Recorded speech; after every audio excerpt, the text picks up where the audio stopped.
Прывітанне ўсім слухачам і гледачам Еўрарадыё. Мы ў жывым эфіры. Александр Кнырович, блогер і палітык у нашай студыі. Прывітанне, Александр. Дзень добры, дзень добры, паважаныя гледачы. Не гледзячы на тое, што я абяцаў, што мяне не будзе, аднак жа я прыклаў все намаганні і прыехаў у студыю Еўразія сёння. Сюрпрыз атрымліваецца.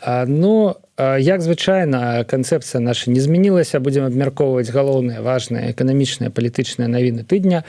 Эканоміка і палітыка яны ідуць одна побач с адной. Звычайна мы абмяркоўваем таксама ў такіх праграмах відэа, апублікаваныя у Александра ў чацвер на ўласным яго YouTube-канале, які называецца Кнырович, але на гэтым тыдні Александр быў заняты. Там відэа не было, наступным разам абмяркуем, а сёння такім чынам прабегчыся нам давядзецца па актуальных тэмах. І вось адна з апошніх прям навіна сённяшняй раніцы. Светлана Ціхановская паедзе ў ЗША. Яна анансавала сустрэчы з прадстаўнікамі адміністрацыі Трампа і з кангрэсменамі, каб данесці пазіцыю, што свабодная Беларусь таксама ў інтарэсах ЗША.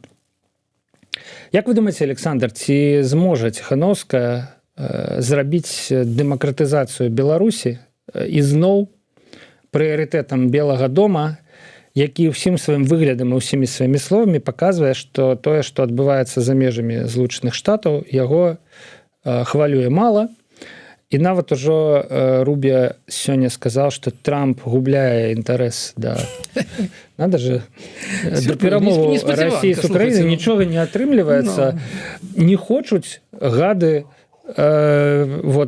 пагаджацца на умовы. Аказалось, все не так. Ну і калі ён нават да гэтай тэмы губляе інтарэс, то ўжо беларуская тэма з дэмакратыі. Мы занадта шмат хочам ад Светланы Георгіевны, калі ставім пытанне менавіта такім чынам. Ведаеце, само пытанне, ці павінны мы нешта хацець, ці маем мы права хацець, ці маем мы права патрабаваць нешта ад Светланы Георгіевны, гэта вельмі добрае асобнае пытанне. Ну, вы ведаеце, паважаны гледачы, я неяк ад яе ўжо нічога і не хачу. Яна ж неяк прыватная асоба паедзе ў Вашынгтон. Як абраная прэзідэнтка. Ну, як лідарка дэмакратычных сілаў. А дэмакратычныя сілы, это ж вот мы. Ну так, ну ведаеце, давайте я займу такую дзіўную зараз ролю адыграю і паспрабую заняць месца Франка і пабыць яе дарэччыкам.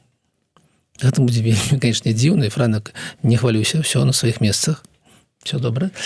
Але калі б я быў у гэтай ролі, то першае, што б я прапанаваў, гэта, памятаючы аб усіх факапах, не анансаваць нічога загадзя.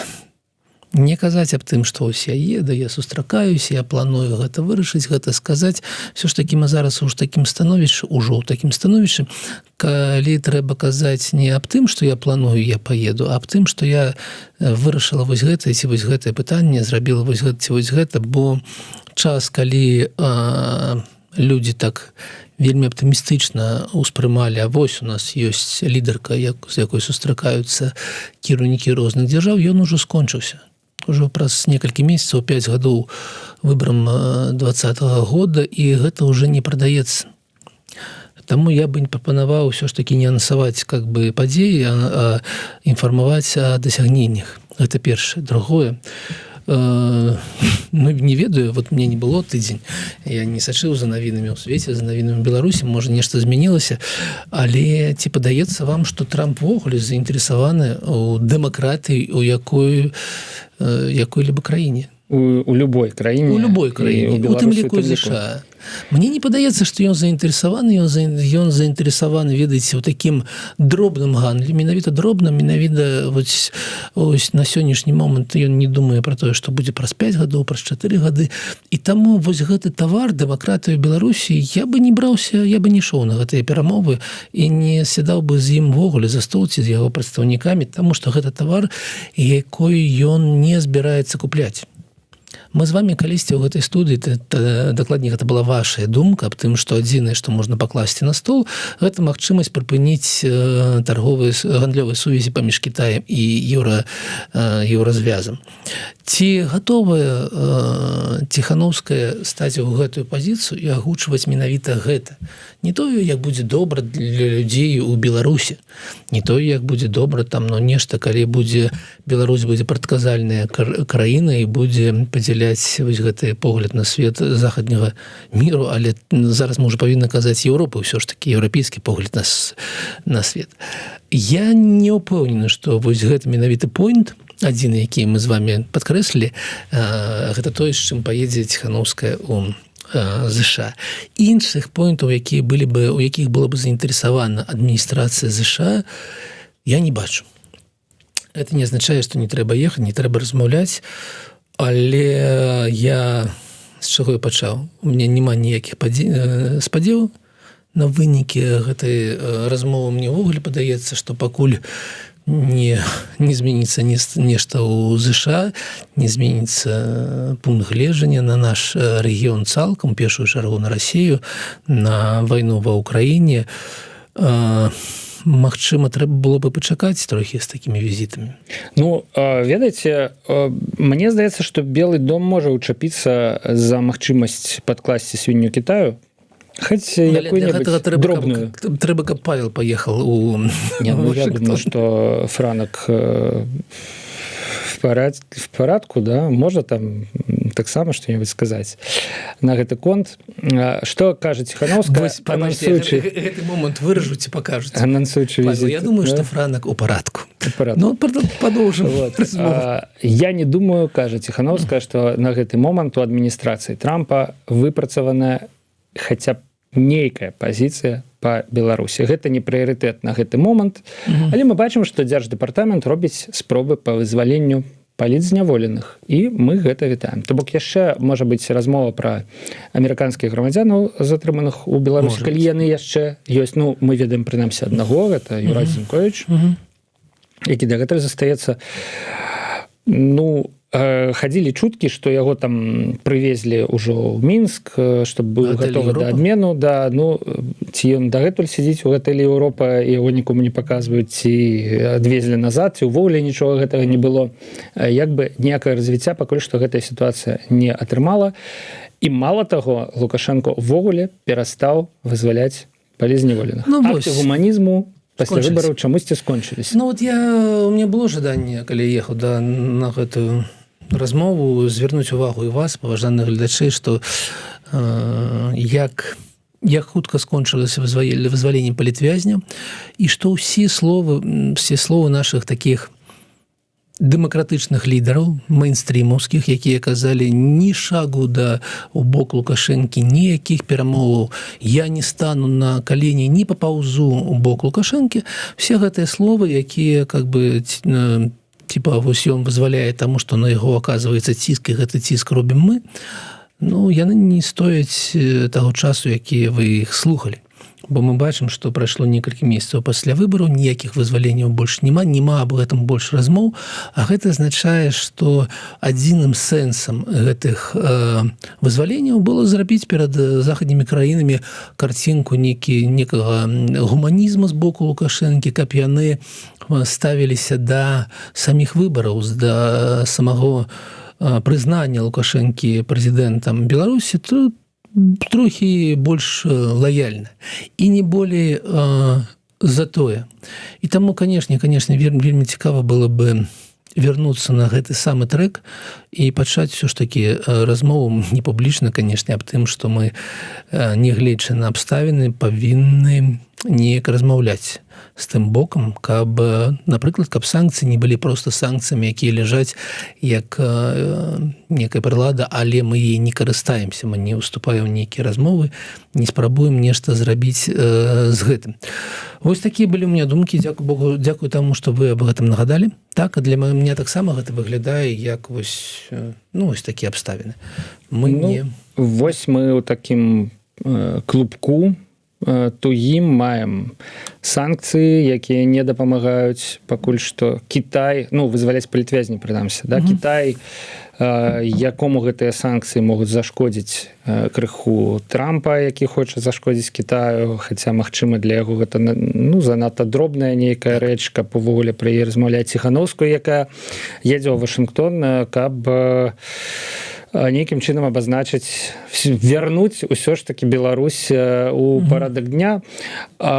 Я кажу так, таму што, у прынцыпе, з іншай мэтай, мне здаецца, ехаць-то ў Вашынгтон не мае сэнсу. Ну, ці атрымаецца гэта, і зноў жа, я ж кажу, ці гэта ўвогуле рэальная задача сёння, як, мне здаецца, абсалютна слушна сказаў Александр, ну, не зацікаўленая ЗША больш у дэмакратыі.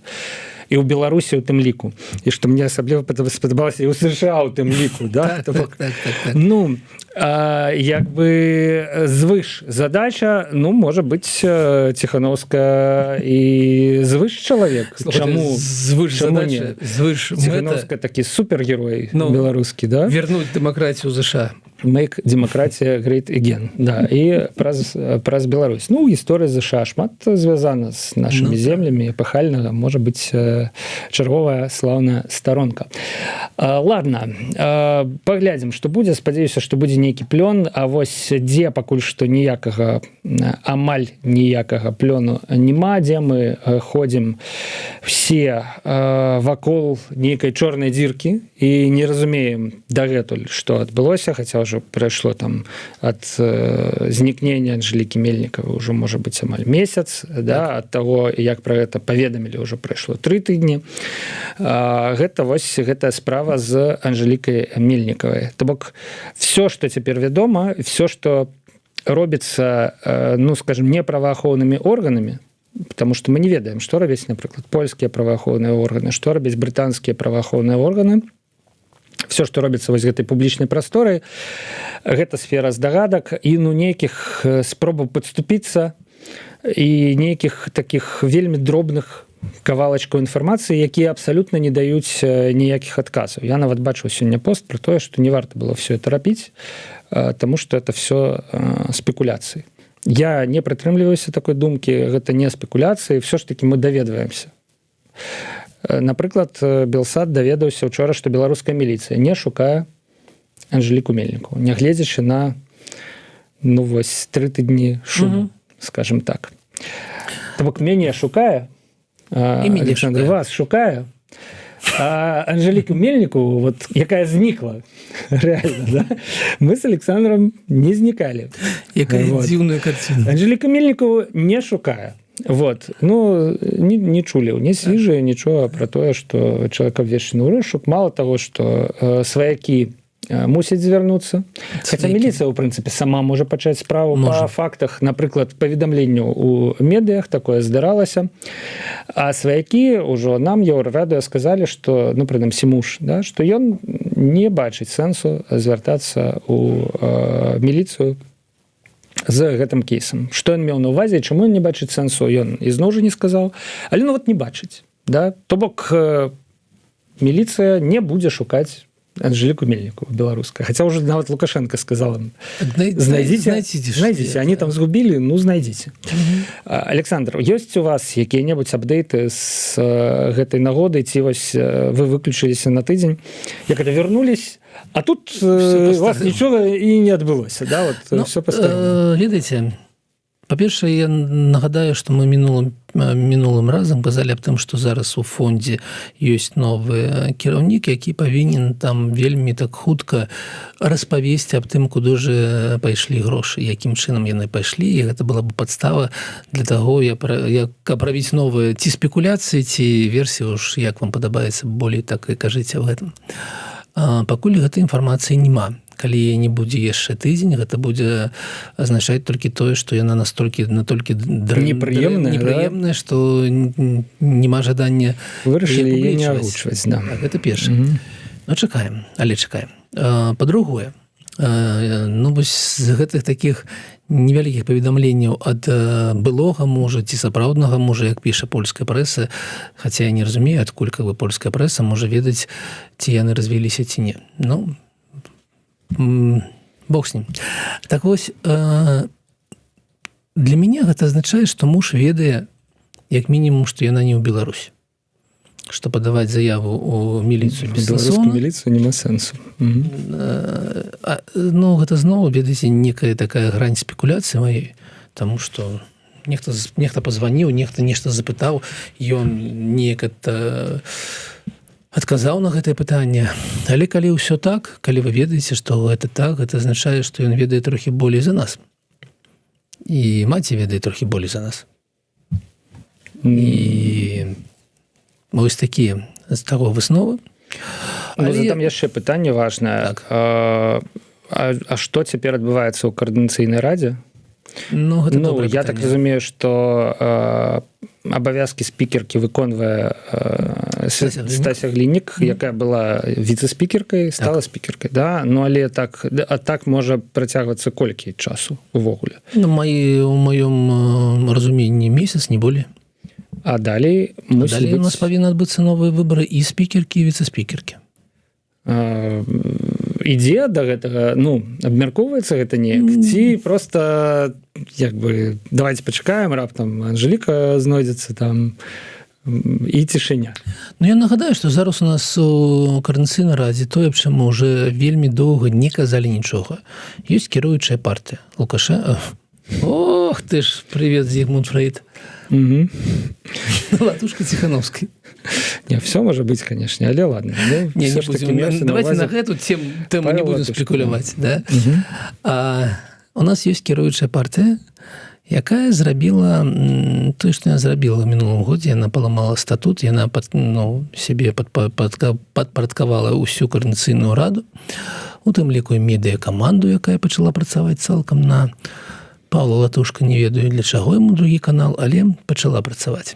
І вось гэтая група людзей, якая казала на пачатку, зараз мы зробім не так, як было пры Егорове, зробім значна лепей. У нас будзе празрыстая сістэма, у нас будзе справаздачнасць, у нас будзе шмат чаго. Ну, вось за год яна напрацавала на тое, што у нас, ведаеце, фінансаванне нейкіх падзей у каардынацыйнай радзе адбывалася праз фонд, які належаў супрацоўніцы НАУ, якім яна асабіста кіравала, і з якога мела магчымасць ці сапраўды, ці пад нейкім ціскам, ці нехта іншы, але была самая магчымасць вывесці грошы, якія павінны былі прыйсці, неяк падтрымаць працу каардынацыйнай рады. І вось, ведаеце, вось год таму заява вось такая, вось такія нейкія абяцанні, а па выніках праз год мы маем, пры Егорове такога не было. Пры Егорове не было вывода грошай з каардынацыйнай рады кудысьці. Пры Егорове не было яшчэ шмат чаго цікавых пытанняў, якія я пазней задам. Все ж таки, магчыма, не публічна, а все ж таки... Вы дагаворыцеся, Александр, што ўсім стане цікава, як жа пры Егорове фінансаваліся мерапрыемствы каардынацыйнай рады? Ну, так, што ніхто... Не знік Егоров, і не ўзнікла пытанняў у звязку з гэтым... Яны фінансаваліся так, што у Егорова не было фонда, праз якой праходзілі грошы, асабіста праз яго асабісты фонд на каардынацыйную раду. Не было.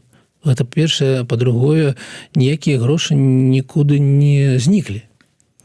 Таму, як быццам, мне падаецца, гэта тэма для іншай размовы, але так не было.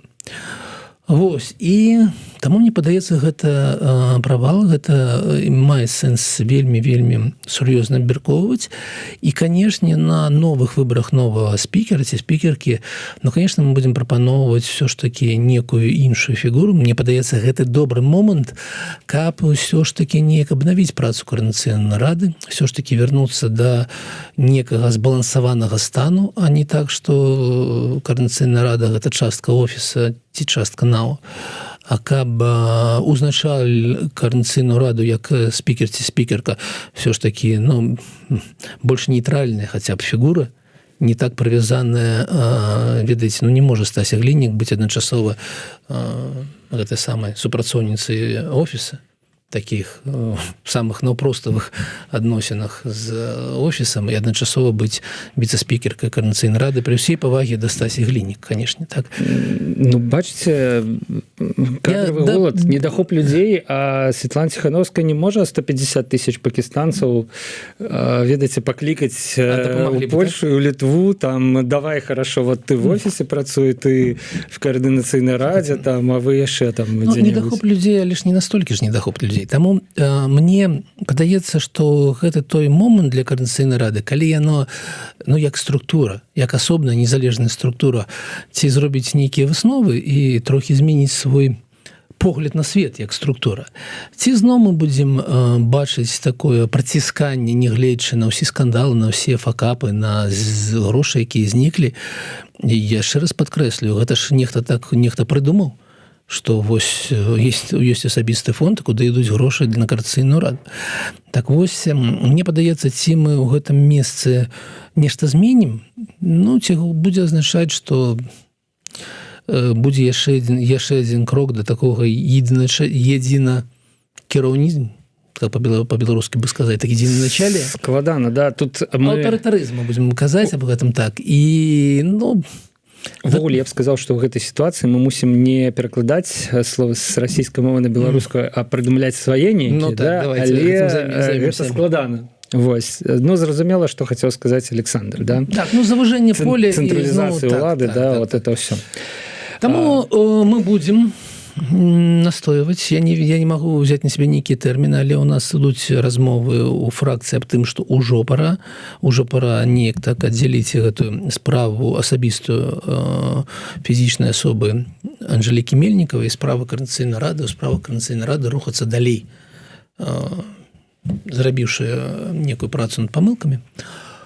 Ну, так сімвалічна атрымалася, што год, так, прыкладна плюс-мінус год прайшоў ад выбару ў Координацыйную раду, ад таго, як гэты склад Координацыйнай рады пачаў працаваць. Ну, ў прынцыпе, паставіць пытанне, ну, так што мы за год? Як бы, да, куды мы прыйшлі, ці ідзем мы яшчэ год у тым же напрамку, да, ці, ну, не мы, это я уже так фармулюю пытанне, да, тому что я-то у Координацыйнай радзе не мамине, да. Вось, пришло такое пытанне, видел ли Александр статью на нашей Ниве, в которой Координационный совет назвали игрой в протопарламент, как он относится к такому заявлению СМИ подконтрольного Светлане Тихановской? Ну, я одразу могу сказать, что про СМИ подконтрольная Светлане Тихановской это как бы конспирологічнае трызненне. Просто задайте себе пытанне, нафига нашей Ниве падпарадковацца Светлане Тихановской, да, адразу, ну, то бок я разумею, навошта это можа быць Светлане Тихановской і любому іншаму чалавеку ва ўладзе, да, ну, добра, калі меды толькі хваляць там, вось, але навошта это нашай Ниве, не ведаю, но ці бачылі вы артыкул? Я так разумею, што не бачылі, таму што... Ага. Вось гэта той артыкул, які мне сказалі, а так, ну ты ж все ж таки почитай. Я бачу артыкул. Што думаеце? Ну я так, вельмі агульна. І пытанне так само агульна. Ну, па-перше, я падтрымаю Павла аб тым, што наша Ніва, не наша Ніва, ні Белсат, ні Еўрорада не з'яўляецца СМІ, якія не падкантрольныя Светлане Тихановскай. Ці, на жаль, магчыма, яны бы не мелі праблемаў з фінансаваннем. Ці добра, што яны не маюць такіх суадносін з офісам, і таму, магчыма, я маю магчымасць тут сидзець і нешта распавядаць свой асабісты погляд. Што датычыцца самой статьі, самого артыкула, ведаеце, ён выглядае, канешне, як вельмі спекулятыўны, такі, як артыкул з жоўтай прэсы. Але ў ім няма ніякай хлусні. То бок, ведаеце, ну, гэта такі артыкул, за які немагчыма журналіста прыцягнуць да адказнасці ў суд. Ён нідзе не схлусіў, але сабраўся інфармацыю і падаў у такім выглядзе, што, а можа быць так, а можа быць так, а можа быць так, і калі ў вас хапае фантазіі, вы можете нафантазаваць ўсё, што заўгодна. І Карыбскія выспы, і СІЗА ў КДБ, і, не дай Божа, труп, які плыве па Тэмзе. Вы можете з гэтага артыкула нафантазаваць себе ўсё, што магчыма, і, канешне, знаходіцца колькасць людзей, якая фантазуе найдзіўнейшыя ці найдрэннейшыя варыянты развіцця сітуацыі. Што ж датычыцца менавіта так, ігра ў протапарламент, Я да гэтага стаўлюся цалкам нармальна. Чаму? Таму што я ж такі ж самы нармальны чалавек, як любы беларус. Я бачу, што зараз ні ў офіса, ні ў АПК, ні ў Коордынацыйнай радзе няма ніякіх вынікаў. Такіх вынікаў, каб можна было прапанаваць беларусам, якія цалкам адключыліся ад палітычнай павесткі. Вось глядзіце, што мы зрабілі.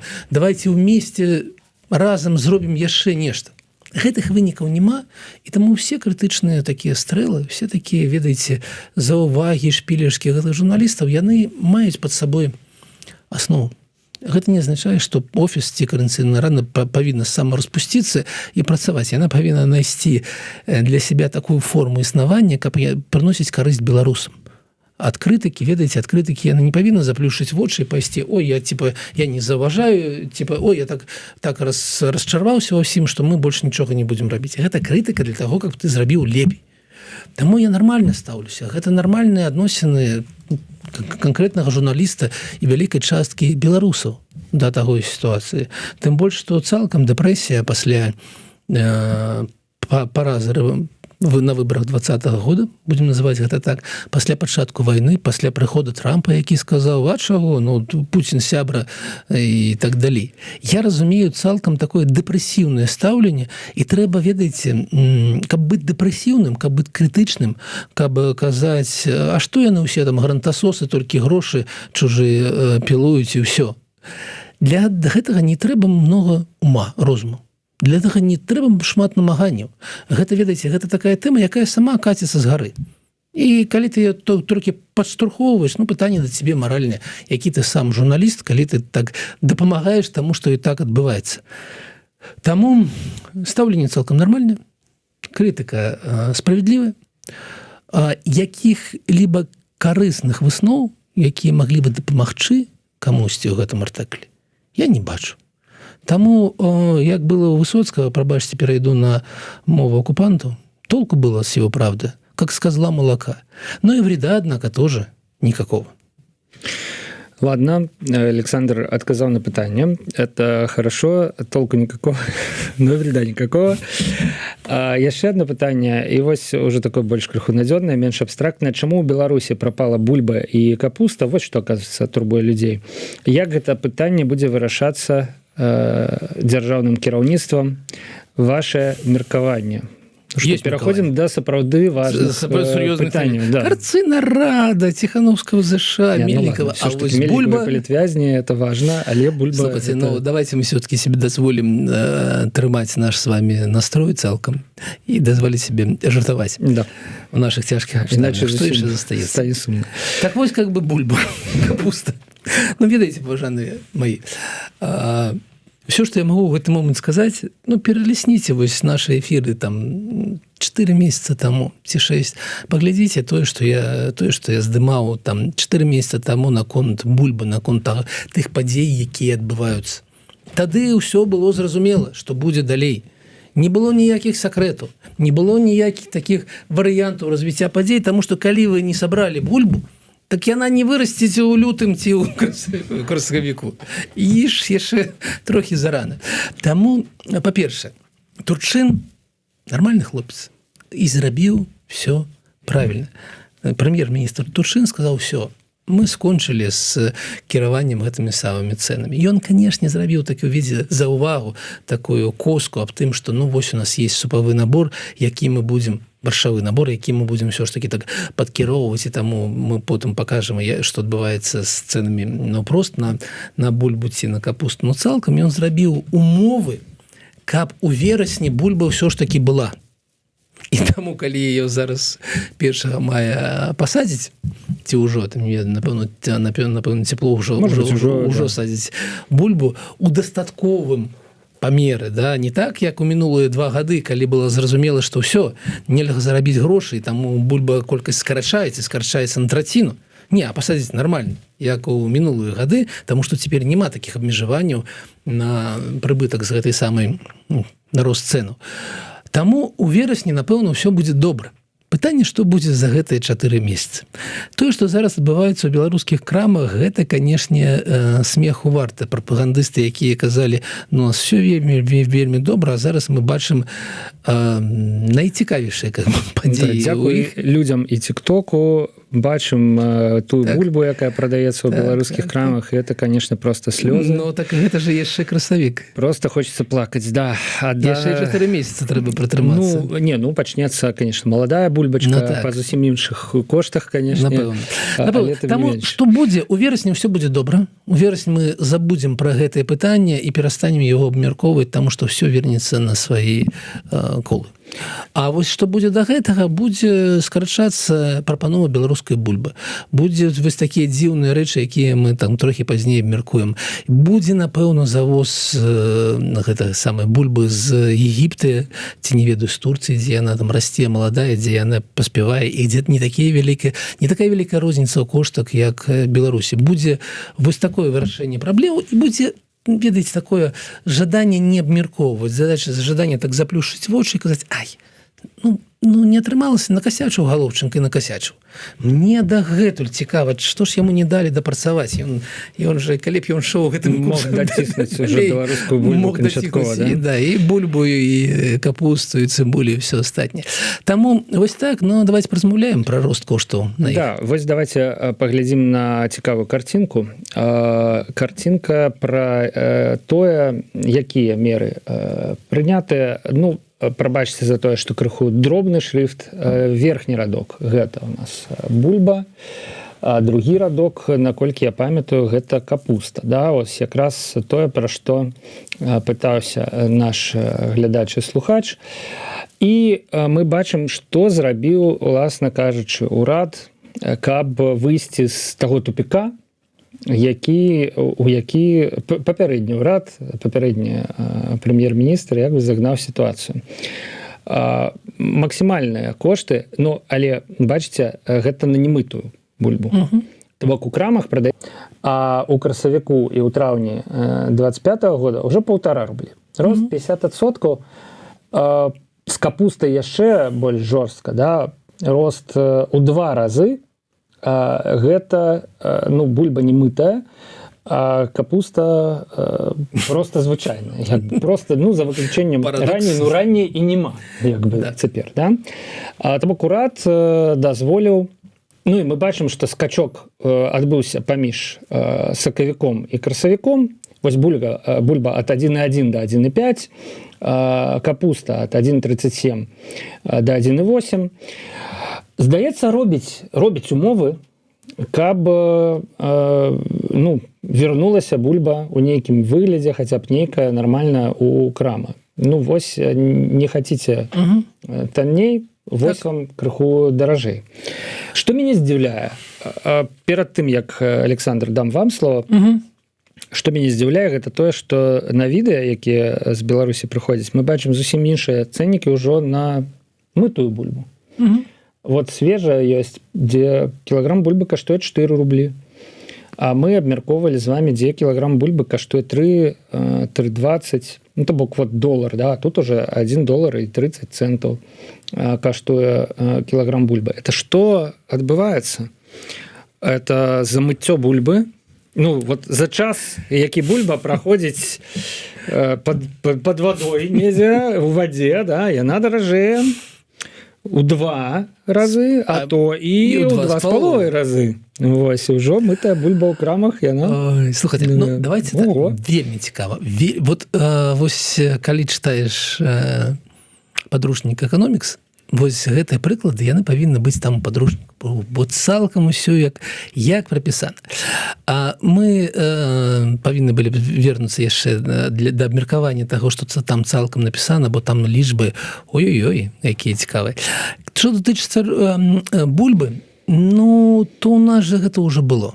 20 гадоў таму, 26 гадоў таму, калі не пачалі, а калі так намагаліся кіраваць гэтымі коштамі, то прадпрыемства так і выходзілі з гэтай праблемы. Вось у нас мы кіруем коштам вось гэты прадукт. Нельга. Таму мы робім, напрыклад, новы прадукт, у якога ўжо будзе зусім іншыя кошты. У нас вось бульба мытая і бульба не мытая вельмі падобна, але розныя прадукты. І на бульбу не мытую мы як на сацыяльны тавар мы дзяржава кошты рэгулюе. Трымаем кошты, а на бульбу не мытая гэта ўжо для багатых, ведаеце. Бульба мытая гэта ўжо для, не ведаю, Ілон Маск, Стив Джобс. уже не моего, так? Ну, Макрон, напевно, есть, Дуда в Польше есть мытую бульбу купляе. А нормальный поляк, конечно, не купляе мытую бульбу. Он не такі багаты, он купляе так само, як вы, з землёй, вось такую, всю такую перажыўшую, канцлагер, напэўна, нейкі так далей. Таму, ну, гэта такі спосаб абысці, ведаеце, гэта спосаб абдурыць Лукашэнку. Калі запытаецца Лукашенко, а па якой цане ў нас бульба? Калі ласка. 1,5 рублі. Максимум. І пойдзе себе спакойна кушаць мытую бульбу. Так, якая па 4 рублі. Я згадаў адразу, але гэтыя спробы дрэнна сканчаюцца. Памятаеце, была спроба разрубіць тушку курыцы на 2 часткі і прадаць ужо не тушкай курыцы, як рэгулююцца кошты, да, і максімум 2 часткамі па палове курыцы, як ужо не рэгулююцца. І гэта спроба, мне здаецца, каштавала там нормальна, зняволення, да, свабоды каштавала. Але я зверну увагу, ну, уже не трэба вяртаць саму таблічку, хто захоча, той сам перакрочыць назад. Так вось, зверну увагу. Па-першае, там з 1 мая кіравання коштамі застанецца толькі на некалькі прадуктаў, астатнія уходзяць самі себе жыць. Там засталося только там цыбуля, капуста, картопля, бульба, так? Па-другое, ну, пабачыце, калі вы там пераліснеце гэта, то пабачыце рост у 2 разы коштаў на капусту. Ведаеце, амаль 2 разы рост коштаў на цыбулю. Гэта азначае, што ўсе намаганні мы зараз спынім кошты, у выніку каштуюць значна даражэй, чым калі б яны іх не спынялі. Таму што калі б яны іх не спынялі, не было бы ніякага жадання скараціць гэты самы пасевы гэтых самых увогуле патрэбных нам всім прадуктам. Людзі бы расцілі столькі патрэбна, іх было бы шмат і не было бы такого роста кошту. Таму тое, што падаецца, ён за справядлівасць, за нас, за народ, азначае, што ён супраць. Што вось все гэтыя намаганні прыводзяць да гэтага, да росту кошту там капусту ў 2 разы, ці цыбулю ў 2 разы. Ну і, канешне, яблыкі. Ведаеце, я зачапіў, што яблыкі 4,20 у маі. Ну, давайте палічым, што такое 4,20. Гэта $1.30. Гэта значна даражэй, чым у польскіх крамах. Як так атрымліваецца ў Беларусі, што беларускія яблыкі, чамусьці па якасці мы ведаем, якая розніца па якасці беларускімі яблыкамі і польскімі. І 4,20 у рублях. Ну і апошняе. Павел как бы трохі памыліўся, напэўна. Давайте паглядзім, магчыма, зараз можна не выводзіць гэта на экран, але там ці оптавыя цэны. Там не... Нет, оптавыя і ў душках. Рознічны. Тут я... Не памыліўся. Добра, здымаю пытанне. Ну, паглядзіце, вось яблыкі свежыя 4,21 рублях. Гэта $1.30. Гэта што? Дзякуй, вялікі. Гэта што такое? Ну, это дорого. Это для заможных людей, белорусов. Як мы памятаем, в Польше экономичный кризис, жабраки не могут нормально за яблоки заплатить. А вось белорусы? Белорусы заможные, яны могут. У нас рост заробков и социальная держава. Чым мы скончым, сябры? Апошняя наша тема, я думаю, на сёння. Гэта стендап ад новага кіраўніка Гродзеншчыны. Всё неяк яго не паварочваецца язык называць губернатарам. Юрыя Караева, былога камандзіра міліцэйскага, да. І ведаеце, вось ён трапіў у прынцыпе ў тую сферу, дзе ён якраз такі як рыба ў вадзе. Ён паехаў інспектаваць аб'екты давучэнняў, якія там адно за адным адбываюцца на западных межах, і вы просто не угадаеце, як бы, які сюжэт у відэа. Заходзіць Караеў у пабудаваны для гэтых вучэнняў адмыслова, я не ведаю, некі ДОТ ці там КПП, да, і вось якія ў яго ўзнікаюць прэтэнзіі да тых, хто гэта пабудаваў. Давайте паглядзім. Уважаемые председатели, это неправильный контрольно-пропускной пункт. Столько затратить, это жилстрой один дом мог бы построить. Что с этим будет потом, кто мне расскажет? Оно изымается, разбирается и все. Увозится. Когда? Вот закончится учение завтра, и оно разбирается. Сколько затрат, на кого их положить? привезли, поставили. Зачем это? Кто? Сколько таких на каждый город надо сделать, чтобы весь город по дорогам оцепить? Микрорайон Северный берег здесь вы закопали. Больше ничего. Поэтому это слишком круто. Надо попроще, подешевле и не так затратно делать. Ну, глядите. Ладно, Александр, что скажете? Асалода моих вачэй. Ну, просто класс, правда? Конечно. Человек распекая за На своем непотребные затраты. Слишком не такое построили КПП. Ладно, я еще вот с того, что як бы крыху в баку. Оказывается, это дорого перекрывать дороги, там, городы у выпадку чего, да? То бок можно классно хорохориться, типа, да мы, да у нас, да все, да вучение, да территориальная оборона, мужички с автоматами. Оказывается, нормальная КПП побудовать. А на кого положить эти затраты? А кто заплатит, да? А давайте зададимся пытанне. Ну, сапраўды. Дзе павінны быць гэтыя затраты? Хто павінен за гэта плаціць? Калі гэта тэрытарыяльная абарона? Калі вы прыйдзеце да вайскоўцаў, яны скажуць: прабачце, мы прафесіяналы. У нас тут вось как бы ракеты, самалёты, как бы аўтаматы. Гэта не да нас. Ідзіце лесам, бо у нас і так малы бюджэт. Мы ведаем, што ў Беларусі, нягледзячы на тое, што ён вырас у 2 разы, ніякіх 2% ад ВУП, не кажучы пра 4 ці пра 5%, як кажа Трамп, няма.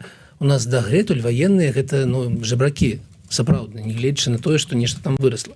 Таму у іх няма грошай на гэты дзіўны КПП, але я бачу, што, канешне, яны яго, ведаеце, сабралі за тыдзень, бо ведалі, што ён прыедзе, грошай няма, таму яны пазванілі да будаўнічых прадпрыемстваў, сказалі, у каго што ёсць. Таму ён так там нават нейкія сталы, я нават здзіўлены, да, там нейкая мэбля. Ну, вы бачыце, слухайце, з аднаго боку, да, но гэта сталы з ДСП такія самыя танныя. А вось как бы тое, што яны для чагосьці, для вучэнняў працянулі гэтыя блокі з газасілікат, вось я не ведаю. Я себе уяўляю, праходзіць, ну, калі б я быў на месцы Караева, я прахажу, што я жадаю пабачыць? Я жадаю пабачыць нейкія такія вельмі лёгкія канструкцыі, якія бы я ведаў, што яны сабраліся, разабраліся і кудысьці далей уехалі. Мабільныя нейкія. Мабільныя, так. Ну. І замест гэтага я бачу, ну, так сапраўды, так гэта самае мікрараён, гэта паўночны бераг. Паўночны бераг. Але пытанне-то ў чым? Я не ведаю, што на гэта няма грошай. Я не ведаю, што яны скубуць і званяць да прадпрыемства, дайце хоць нешта. І яму даюць вось то, што есть.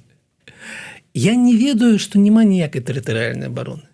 Што гэтыя пузатыя мужичкі, как бы, іх просто сказалі: слухай, ну ты пахадзі з гэтым, вось, ну, ніхто ж все роўна ні на кого не нападзе. Мы ведаем, што гэта ўсё прафанацыя. І гэта КПП, гэта прафанацыя, гэта сімвал цалкам беларускай дзяржавы. Калі яна заяўляе, у нас зараз армія там 100 чалавек пад ружжом, мы гатовы адрадзіць любую НАТО, то выніку ўсё вось так. І таму гэта не проста КПП. Ну, гэта не проста адзін каранік на нешта шоу такі. Караева, да. Я разумею, лёгка перабыць. Шоу так нешта ступіў, ой, а што это у меня тут? Нет, гэта сістэма працы беларускай дзяржавы. Яна такая. Яна вось такая дзіўная. Не дай бажа, нехта нападзе. У мяне яшчэ, Александр, конечно, адразу ўзніклі пытанні да якасці будаўніцтва. Так, ну, ну, глядзіце, он же кажа, это дом могли побудовать. Так. Ну, а там просто навалены 1 на 1 силикатные. Так это у нас так домы. У меня возникла, это некая антиреклама была квартала, что там, Северный берег, да? Это, ну, як бы, коли мы тут закопали квартал, и все, что трэба было для этого квартала, то, ну, неяк, я б не хотел бы там жить. Это выдае яго прафесійны, ведаеце, такі накірунак думкі. Вось Лукашенко павінен добра разбірацца ў гэтай бульбе. І ён дрэнна разбіраецца ў і, як мы бачым. Але мы бачым, сколькі ўвагі, як быццам сельскай гаспадаркі. Вось у нас все, каб вы паелі. Не ведаю, ці ёсць якая краіна ў Еўропе, якая не паела яшчэ без Лукашэнкі чамусьці. Але все, каб вы паелі. А гэта же, ён же ваенны, не элемент. Хто ён? Міліцыянт, да. Міліцыянт, і яго напрамак думкі толькі туды. І ён не ведае, колькі каштуюць пабудаваць дом, ён не ведае, как бы, якія там затраты. Ён не ведае, што калі ты, ведаеце, паставіў коробку гэтую там з газасілікату, калі ты даже вокна туды вставіў, калі у тебя даже дах, то гэта толькі 20% ад усяго, што трэба зрабіць. Таму што ж значна шмат каштуюць камунікацыі, значна шмат каштуе внутрянка, ліфты і все астатняе. І гэта ў яго такое ўяўленне аб будаўніцтве, што вось ты накідаў блокаў і вось у цябе ўжо і будынак. Не, да. Гэта, калі б гэта былі прылічныя сцены, то гэта было бы 20%, не болей за тое. То бок зноў ён дылетант, зноў ён не разумее, аб чым кажа, і ён кіруе цэлую вобласць. Ён, конечно, ніякі не губернатор, ён кіраўнік облвыканкам. Мне падабаецца слово выканкам. Вот там выконваюцца. Конечно. Гэта... Што зверху, вот выконвай просто. Яшчэ, ведаеце, ён-то, конечно, не спецыяліст, але ходзіць і пакрыквае, да? То бок гэтыя людзі, якія пабудавалі гэты бункер, вы маеце рацыю, яны сабралі там, па сусекам паскреблі, хацелі як лепш. Конечно. І план не спрацаваў. Як бы прыехаў, як это сказаць, цар мясцовы, да, і такі, што это? Я не задаволены. Што ім рабіць наступным разам? Я не ведаю. Разумееце? Вот эта вот бюрократычная смекалка, я тут уже в тупике. Як бы, да? Так што наступным разам-то паказваць? Акоп? І солдат лежыць там прысыпаны там крыху, да? Зато танна, як бы, да, але не вельмі эфектыўна. А вот што пабудаваць наступным разам на вучэннях? Карацей, мне здаецца, будуць праблемкі. Але это не наши праблемкі. Дзякаваць Богу. Ведаеце, дзякуй Богу, гэта не наша, конечно, праблемы, і не ваши паважаныя гледачы, таму што, конечно, гэта ўсё не ўсур'ёз.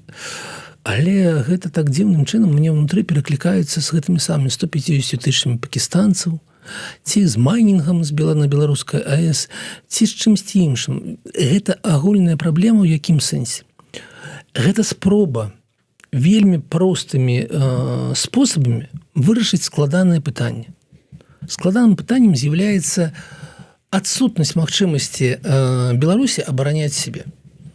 Я, магчыма, там у меня некие свое уявление, что такое добро, что есть зло для Беларуси. Но давайте себе уявим, что я сапраўды верую, что Польша збираецца напасть на Беларусь. Давайте себе уявим. Завтра и настоять такое, весь НАТО вакол на Беларусь збираецца напасть. У іх, там, Польша, Литва у 5 разоў сильнейшая за Беларусь з пункту гледжання узбраення, з пункту гледжання падрыхтавання арміі. У нас няма ніякага падрыхтавання. У нас там некалькі тысяч чалавек, якія маюць нейкі досвед. Все астатняе, гэта запытайце ў сваіх знаёмых і ў сябе. Вы служылі в арміі? Вы былі как бы там вось на тэрміновай службе, так? Вось там нічога іншага не адбылося. Там усё так, як калі вы былі. Нічога, там 3 танка, адзін заводіцца, і то не кожны раз. І вось гэта буйная праблема, таму што не гледзячы на тое, ці Лукашенко, ці не Лукашенко, ці там Латушка, як мы сёння казалі. Але абарона ў краіне павінна быць. І вось такімі метадамі, зараз у нас будзе тэрытарыяльная абарона, мужики з гэтымі ружьямі уйдуць у леса і будуць абараняць краіну. Яны не будуць абараняць краіну. Будзе як у Іраку. Калі армія ў 4 разы большая за кантынгент США з саюзнікамі прайграла за 2 месяцы. Калі нешта адбудзецца, будзе вось так. Таму што гэта зроблена, прабачце, над'ебісь, як і ўсё ў краіне. І таму гэтыя простыя метады рашэння складаных праблем. І пакістанцы пра гэта, і вось гэтыя дурныя ідэі пра майнінг пра гэта. Гэта не ўсур'ёз, гэта робяць дылетанты за вашыя грошы. З аднаго боку, наша Ніва піша пра каардынацыйную раду як пра гульню ў протапарламент, а з іншага боку, у прынцыпе, мяжы, да, у нас гульня ў абарону, гульня ў вучэнне, гульня ў спробы зарабіць на майнінг, гульня ў спробы замясціць каго-небудзь все ж таки на рынку працы. І гульня ў спробы спыніць цэны. ці не Небяспечная гульня. ці не вяртаемся до самага пачатку, ці не вот где мы разважалі про тое, ці не занадта мы шмат хочам ад Ціхановскай. Ну гульня, ну у координацыйную раду, да, гульня у протапарламент. Ведаеце, Ну але А я зараз працягну такі дзіўны ланцужок. Вось калісьці я сам у себе пытаў, чаму не гляджу чэмпіянат Беларусі по футболу? Ну гэта ж маі. Чаму я не гляджу? Таму што я гляджу там Англію, Расію тады глядзеў, мне спадабаўся там Сёмін, які трэніраваў тады лакаматыў, і я такі адчуваў сябе, ну я не вельмі патрыот, напэўна, раз я не жадаю глядзець на гэтых людзей. А потым з'явіўся БТ. І высветлілася, што калі гэта сапраўдна прафесійнае кіраўніцтва, калі гэта сапраўдна прафесійны трэнер, і калі не гледзячы на грошай у них не было, там болей за тое, што зараз ёсць у Дынамо Мінск ці ў Шахцёры калісьці было і так далей. Но калі гэта зроблена з розумам і так, нармальнымі рукамі, так я гляжу. Я как бы выключаю все астатняе і гляжу, як яны там б'юцца. І зараз мы ў такім становішчы, калі куды не кіне, все нейкае ненатуральна, ну, як быццам не настоящее. І мы себе кажам, што магчыма вось все так. Так не так. Павінна нешта з'явіцца, не ведаю адкуда, у якое мы будзем верыць, як верылі, прабачце, ў 20-м годзе Віктор Бабарык. Ні ў кого не было пытання аб тым, што ён такі несапраўдны. Ну не было ж. Таму чакаем не ведаю як, не ведаю адкуль, але павінна з'явіцца штосьці сапраўднае. Ну на гэтым сёння і скончым. Не паспелі мы нешта абмеркаваць затрыманага ФСБ беларуса у Расіі, але там таксама, калі шчыра, там таксама, калі шчыра, ёсць па праглядзе відэа адчуванне імітацыі гульні у затрыманні шпіёнаў, да, і спробы імітаваць нейкую бурную дзейнасць па абароне расійскага народа і расійскіх вайскоўцаў на іх тэрыторыі. Ну, калі захочацца, сябры, самі знайдзеце, паглядзіце гэтае відэа, можа быць, не прыйдзеце да такіх жа высноваў, да якіх прыйшоў я, але думаю, што ўсё ж такі. Так, дзякуй вялікі. Александр Кныровіч, блогер, палітык у студыі Еўрарадыё штопятніцу, калі няма ніякіх форс-мажораў. Я думаю, праз тыдзень пабачымся. Абавязкова. Да пабачэння, сябры. Дзякуй. Сябры, праект «Беларусь Тумораў» яднае прадукцыю шматлікіх беларускіх медыа, і яго ўжо можна глядзець са спадарожніка. Як гэта зрабіць, шукайце ў апісанні да нашага відэа.